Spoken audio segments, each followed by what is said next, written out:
మొన్న మధ్య ఒక ఆయన అంటాడు, ఏమండి మీ యేసు ప్రభు గురించి మాకు బాగా తెలుసండి. మరి తెలిస్తే ఎందుకు నమ్మలేదు బ్రదర్ అన్నాడు. అదేనండి చెప్తున్నాను, 2000 సంవత్సరాల క్రితమే కదండి మీ ప్రభువారు వచ్చింది. దానికి ముందు ఎన్నో మతాలు, ఎంతో మంది అవతార పురుషులు ఉన్నారు కదా. అవును బ్రదర్, మరి యేసు ప్రభువారు వచ్చి 2000 years కదా, మరి ఆయన ఎందుకు నమ్మాలి? ఆయనకంటే ముందున్న వాళ్ళు నమ్ముకుంటాం అన్నారు. బాగుంది మీ లాజిక్, కానీ మీరు బైబిల్ పూర్తిగా చదివారా? మీరు బైబిల్ తెలుసు అన్నారు కదా.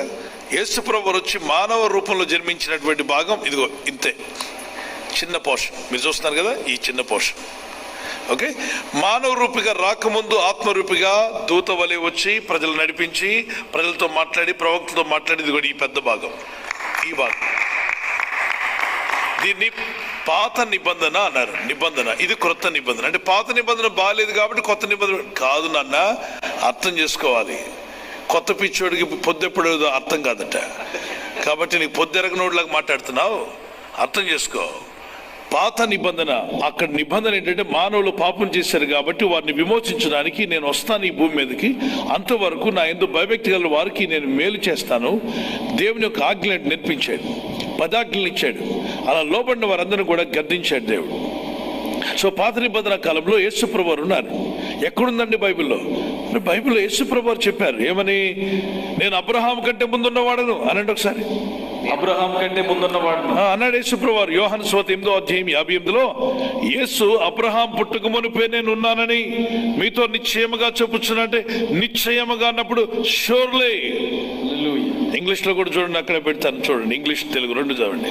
Jesus said unto them, verily verily I say unto you, before Abraham was I am. Before Abraham was I am. Abraham పుట్టక మునుపే నేను ఉన్నానని మీతో నిశ్చయముగా చెప్పుచున్నాను. అంటే యేసు ప్రభువారు 2000 సంవత్సరాల క్రితం అనుకున్నావు కదా, మరి అబ్రహాం ఎన్ని సంవత్సరాలు అంటే 4000 సంవత్సరాలు అని మీరే అన్నారు. 4000 సంవత్సరాల కంటే ముందున్నాడు యేసు ప్రభువారు. హల్లెలూయా. అంటే ఆది నుండి ఆయన ఉన్నవాడా? అవును. అందుకే బైబిల్లో అక్కడ కొంచెం ఇక్కడ కొంచెం చదివినోడు మీకు సరైన జ్ఞానం నేర్పలేడు. కాబట్టి పూర్తిగా బైబిల్ చదవాలి.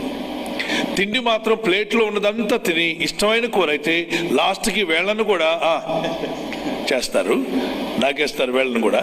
కానీ బైబిల్ విషయంలోకి వచ్చేస్తే మాత్రం అక్కడ కొంచెం ఇక్కడ కొంచెం చదువుతారు. దేవుని బిడ్డలారా గమనించండి, యేసు ప్రభువారు ఆయన లేకుండా ఈ సృష్టి కలగలేదు. 2000 సంవత్సరం అంటే మానవ రూపిగా శిలువలో రక్తం కార్చడానికి వచ్చింది 2000 years బ్యాక్.